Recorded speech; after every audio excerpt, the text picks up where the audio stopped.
Bismillahirrahmanirrahim. Assalamu alaikum. Welcome back to Remest Academia with a new video.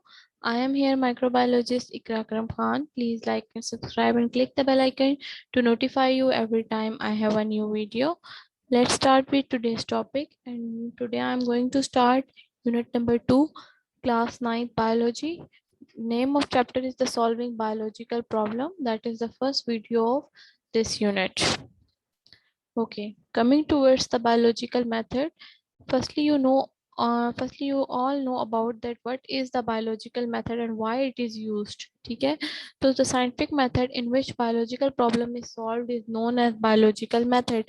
Obviously हम biological method देख रहे हैं तो इसमें biology से ही related कोई problem होगी ना जिसे हम solve करने की कोशिश कर रहे होंगे, तो वो method, वो scientific method जिसके जरिए उन steps को follow करते हुए हम बायो की प्रॉब्लम को, बायोलॉजिकल प्रॉब्लम को सॉर्ट आउट करेंगे, उसको हम टर्म करते हैं बायोलॉजिकल मेथड के तौर पर. ठीक है, तो biological method basically refers to bio remediation.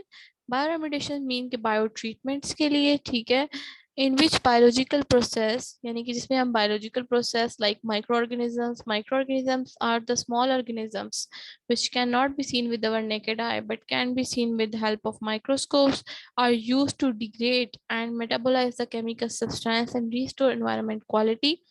यानी कि बायोलॉजिकल मेथड के उन्होंने कहा है कि हम माइक्रोऑर्गेनिज्म को यूज करते हुए केमिकल सब्सटेंसेस को और एनवायरनमेंट क्वालिटी को दोबारा से रिस्टोर कर सकते हैं.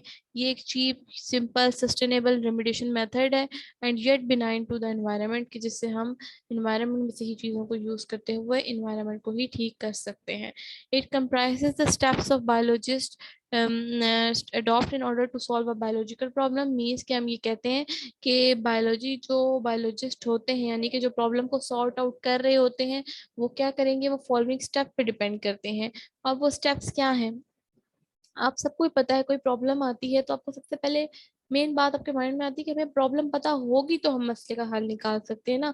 अगर हमें प्रॉब्लम ही नहीं पता होगी तो हम कैसे मसले का हल निकालेंगे. ठीक है, तो सबसे पहला स्टेप क्या होगा हमारे पास, प्रॉब्लम, स्टेटमेंट ऑफ प्रॉब्लम. ठीक है, तो अगर हम बायोलॉजिकल मेथड को अगेन डिफाइन करें तो क्या है, the method which is used to solve problem in field of biology. अभी जैसे मैंने आपको बताया था कि मेथड जिसमें हम सॉल्व कर रहे होंगे प्रॉब्लम को बायोलॉजी की फील्ड के अंदर, बाय ऑब्जर्विंग, ऑब्जर्व करके उससे रिलेटेड डाटा कलेक्ट करके उसको एक्सपेरिमेंटली देखकर कि किस तरह से हम उसको ठीक कर सकते हैं, इस सारे को हम कहते हैं बायोलॉजिकल मेथड. तो इसमें हमारे पास जो स्टेप्स होते हैं, नंबर 1 ऑब्जर्वेशन, कि हमें प्रॉब्लम का पता होना चाहिए. फिर हम हाइपोथेसिस, उसके ऊपर गैस कर सकें, यानी कि जैसे कोई प्रॉब्लम आ जाती तो हम कहते हैं ना अगर हम ऐसा करेंगे तो यूं हो सकता है कि ठीक हो जाए, अगर इतने टाइम में हम प्रिपेयर कर लेंगे तो ये हो सकता है ठीक कर जाए. ठीक है, तो ये सब क्या होता है, हाइपोथेसिस यानी कि सपोजिशन. फिर डिडक्शन, कि अगर उसका कोई लॉजिकल हल निकल आए तो हम उसे डिडक्ट कर लेते हैं. फिर जो हमें पता लगता है हाँ ये ठीक है, इतना इसमें हमें थोड़ा होता है कि ये करेंगे तो हो जाएगा, तो हम उसको एक्सपेरिमेंटल करके देखते हैं. अगर एक्सपेरिमेंटली हम उसको लैब में करके देखते हैं, उसके दोनों तरह रिजल्ट आ सकते हैं, ठीक भी हो सकता है और गलत भी हो सकता है. अगर तो वो पॉजिटिव रिजल्ट शो करे तो वो लॉ या थ्योरी बन जाता है, और अगर वो हमें पर रिजल्ट उसका ठीक ना आए तो वो हमारा रिजेक्ट हो जाता है और हमें दोबारा से हाइपोथेसिस के ऊपर जाना पड़ता है और स्टार्ट से अपना वर्क उसके ऊपर करना पड़ता है. ठीक है, तो ये इसका एक समरी थी बायोलॉजिकल मेथड की.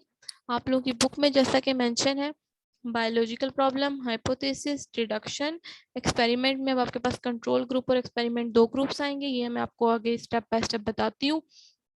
फिर हमने एक्सपेरिमेंट परफॉर्म कैसे करना है, डाटा को ऑर्गेनाइज कैसे करना है, रिजल्ट की समरी कैसे करनी है. अगर वो प्रूव हो जाता है तो मैंने आपको बताया ना थ्योरी या लॉ बन जाएगा, और अगर वो प्रूव नहीं होता then it will again move towards the hypothesis के हमें स्टार्ट सारा काम करना पड़ेगा. ठीक है, तो हम फर्स्ट स्टेप से स्टार्ट लेते हैं. तो पहला स्टेप हमारे पास क्या है, recognition of a problem. Recognition यानी कि हमें किसका पता होना चाहिए, प्रॉब्लम का. Question related to living organism that is either asked by someone or come in biologist mind. यानी कि कोई भी क्वेश्चन जो लिविंग ऑर्गेनिज्म से मुतालिक कोई आपसे पूछ ले या आपके माइंड में खुद ही आ जाए कि अगर ये इंसेक्ट है तो ऐसा क्यों है, अगर इसके पास ये लेग्स हैं तो इन लेग्स का क्या पर्पस है. ठीक है, ये आपके माइंड में खुद भी आ सकता है. लाइक अगर आपको टीचर पढ़ा रही है तो आपके माइंड में आ गया टीचर ने हमें ये बात नहीं बताई. ठीक है, तो आप लोग जो स्टडी कर रहे होगे यू आर द बायोलॉजिस्ट. ठीक है, because you are studying biology. ठीक, या फिर आपसे कोई टीचर पूछ लेती हैं तो ये जो आपके लिए क्या आ गई, प्रॉब्लम आ गई. अब हमने इसे कैसे सॉर्ट आउट करना है. होप सो कि आपको फर्स्ट स्टेप क्लियर होगा.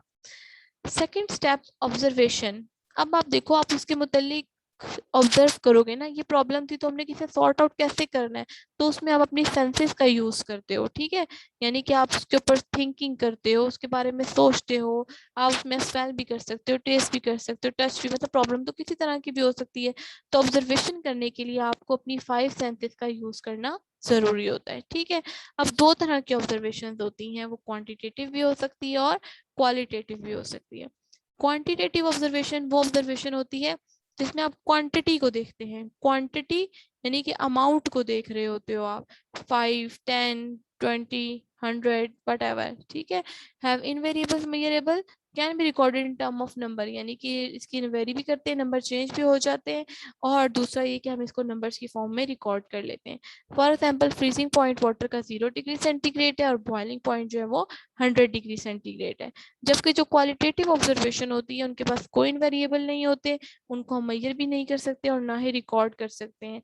Freezing point is colder than the boiling point. अब देखो, हम कह सकते हैं ना कि लाइक वो अच्छा है या वो बुरा है, हम ये तो नहीं कह सकते वो कितनी अमाउंट में अच्छा है, कितनी अमाउंट में बुरा है।